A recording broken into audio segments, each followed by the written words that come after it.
The city throbbed, a symphony of noise and light. The streets were alive with the hum of countless stories, each one weaving into the fabric of this sprawling metropolis. Christine Bennett, a small-town girl with a voice like velvet, stepped off the bus. She had left behind the quiet, predictable life of her hometown, driven by a dream that had burned within her since she was a child. She clutched her worn suitcase, her heart pounding with a mixture of trepidation and exhilaration. The weight of her dreams felt heavy, yet exhilarating, as she took her first steps into the unknown. This was it, New York City, the city of dreams, the place where countless hopefuls had come before her, each one seeking to carve out their own piece of the sky. The Grand Lyric Theatre loomed before me, a majestic relic of a bygone era. Its grandeur was both intimidating and inspiring, a testament to the countless performances that had graced its stage. Gargoyles perched on its Gothic facade, their stone gazes seeming to follow my every move. They were silent sentinels, guardians of the theatre's storied past. This was my new home, my chance to make my dreams a reality. The theatre's history seemed to whisper promises of greatness, urging me to step forward and claim my place among the stars. I had landed the lead role in the new Broadway production of Romeo and Juliet. It was an opportunity that many could only dream of, and I was determined to make the most of it. It was a dream come true, the culmination of years of hard work, sacrifice, and unwavering belief in my own potential. Christine navigated the bustling city streets towards her small apartment. The city was a maze of possibilities, each corner turned revealing new challenges and opportunities. Excitement bubbled inside her, tinged with a flicker of unease. The enormity of her new life was both thrilling and daunting, a delicate balance of hope and fear. Since childhood she had been plagued by strange dreams, dark, vivid sequences featuring a masked figure who haunted a grand, shadowy theater. These dreams had always felt like a premonition, a glimpse into a future she couldn't quite understand. She shook off the unsettling feeling. This was her moment, and she couldn't afford to be distracted by old fears and uncertainties. Tonight, she would step onto the stage of the Grand Lyric and claim her destiny. The weight of her dreams and the expectations of those who believed in her pressed down, but she stood tall, ready to face whatever came her way. As dusk settled over the city, casting long shadows that danced like phantoms, the city seemed to hold its breath, waiting for the night to unfold its secrets. I entered the stage door of the Grand Lyric. The familiar creak of the door was a comforting sound, a reminder that I was exactly where I was meant to be. The air hung heavy with the scent of dust and forgotten dreams. Each particle seemed to carry a story, a fragment of the past waiting to be rediscovered. An expectant hush fell over the empty auditorium. The silence was almost tangible, a living entity that wrapped around me, urging me to fill it with my voice. I walked onto the stage, its worn boards creaking beneath my feet. Each step was a promise, a commitment to the dreams that had brought me here. A shiver ran down my spine. The theatre felt alive, its silence whispering secrets, its shadows dancing with memories of performances long past. The theatre felt alive, its silence whispering secrets. The shadows seemed to move, as if the spirits of past performers were watching, waiting to see if I was worthy of their stage. I began to sing, my voice echoing through the empty velvet seats. Each note was a declaration, a testament to my journey and the dreams that had led me here. The theatre embraced my voice, and for a moment it felt as if the entire city was listening. Exhausted but exhilarated, Christine left the theater after rehearsal. The day had been grueling, filled with endless repetitions and the pressure to perfect every note. Yet, despite the physical and mental fatigue, there was a spark in her eyes, a glow that only the magic of the stage could ignite. It had been a long day, but she felt alive, energized by the power of her voice and the magic of the theater. The applause, the lights, the sheer energy of the performance. It all made the exhaustion worthwhile. She felt a deep connection to the stage, a place where she could truly be herself. As she made her way down a dimly lit corridor, a piece of paper tucked into the side of a mirror caught her eye. It was unusual, almost out of place in the otherwise orderly backstage area. Curiosity piqued. She approached the mirror, her heart beating a little faster. The note was short, written in elegant cursive script, each letter meticulously crafted, as if the writer had taken great care in penning the message. "Your voice is a gift, Christine." The words seemed to leap off the page, resonating deeply within her. A treasure to be nurtured. The sentiment was touching, almost intimate, as if the writer knew her on a personal level. She felt a chill crawl down her spine. The theater, usually a place of warmth and familiarity, suddenly felt eerie and foreboding. Who had been watching her? Who knew her name? The questions swirled in her mind, each one more unsettling than the last. She spun around, her heart pounding. The hallway was empty. The silence was deafening, amplifying her sense of unease. The following night, another note appeared, this time tucked into a bouquet of lilies, my favorite flowers. The sight of the flowers brought a small smile to her lips, but the mystery of the notes weighed heavily on her mind. Your talent shines brighter than the stars, my nightingale. The words were poetic, almost lyrical, and they filled her with a strange mix of pride and apprehension. The note signed simply, E. The single letter was enigmatic, offering no clues to the identity of her secret admirer. Fear warred with curiosity in my mind. The notes were flattering, but the anonymity of the sender was unsettling. Who was this secret admirer who seemed to know me so well?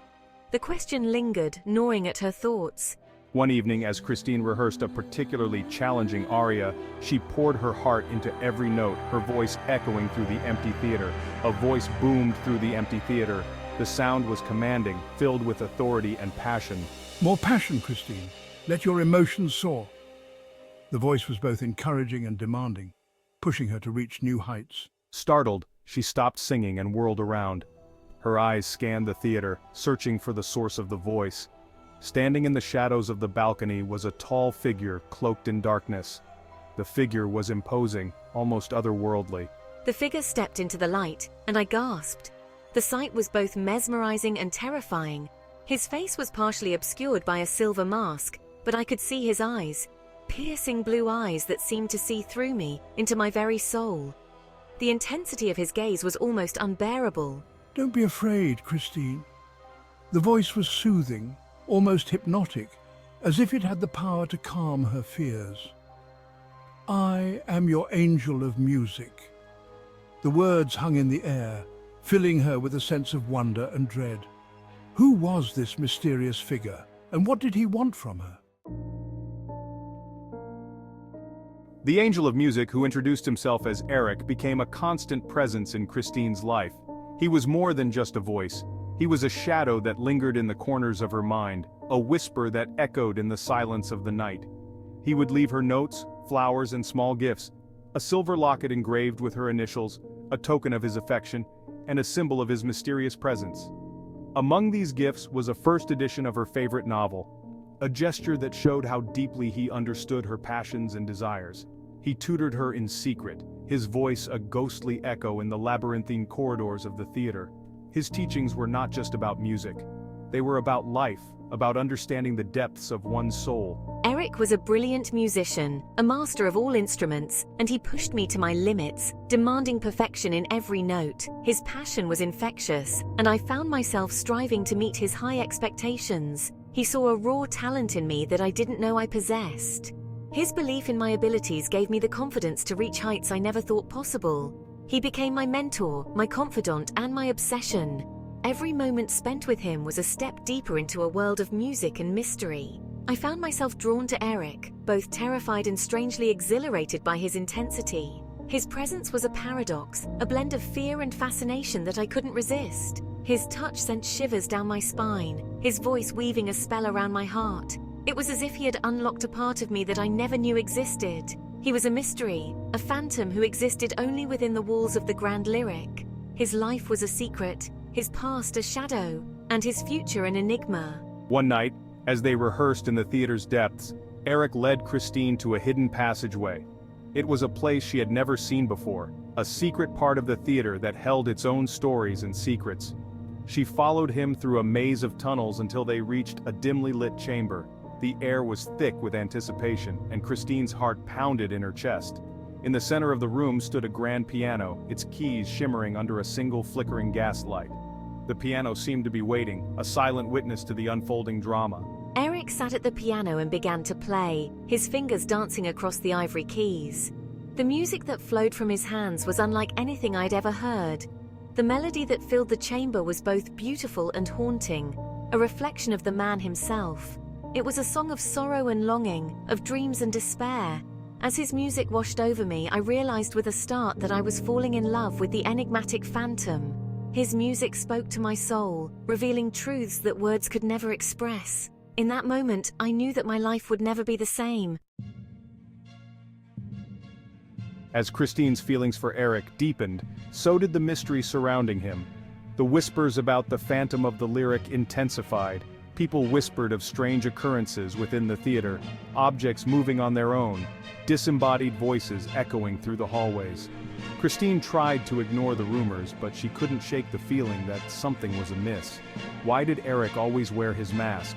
Why did he refuse to leave the theater? What secrets lurked beneath his charming facade? Eric, why all the secrecy? Why won't you let me see your face? My face is of no consequence, Christine. It is my music that matters, not my appearance. Eric stiffened, his body going rigid. He turned away from her, his shoulders slumped as if he carried the weight of the world upon them. But I want to see you, Eric. I want to know the man behind the mask. You cannot handle the truth, Christine. My face is a prison, a curse. It is a reflection of the darkness that resides within me. He stormed out of the balcony, leaving Christine standing alone, her heart pounding in her chest. As Eric retreated further into the shadows, Christine found herself drawn to a childhood friend, Raoul Leclerc. Raoul was everything Eric was not, charming, handsome, and comfortable in the light.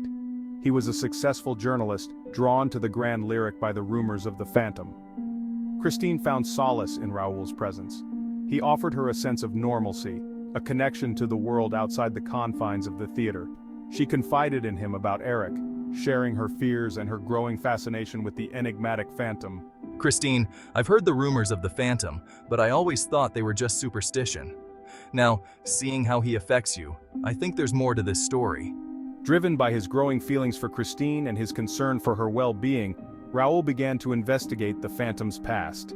He scoured old newspapers, interviewed former employees of the Grand Lyric, and even consulted with paranormal experts. Slowly, painstakingly, he began to piece together the fragments of a tragic story.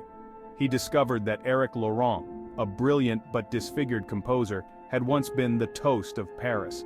But a fire at the Paris Opera House, a fire that had claimed the life of the woman he loved, had left him physically and emotionally scarred.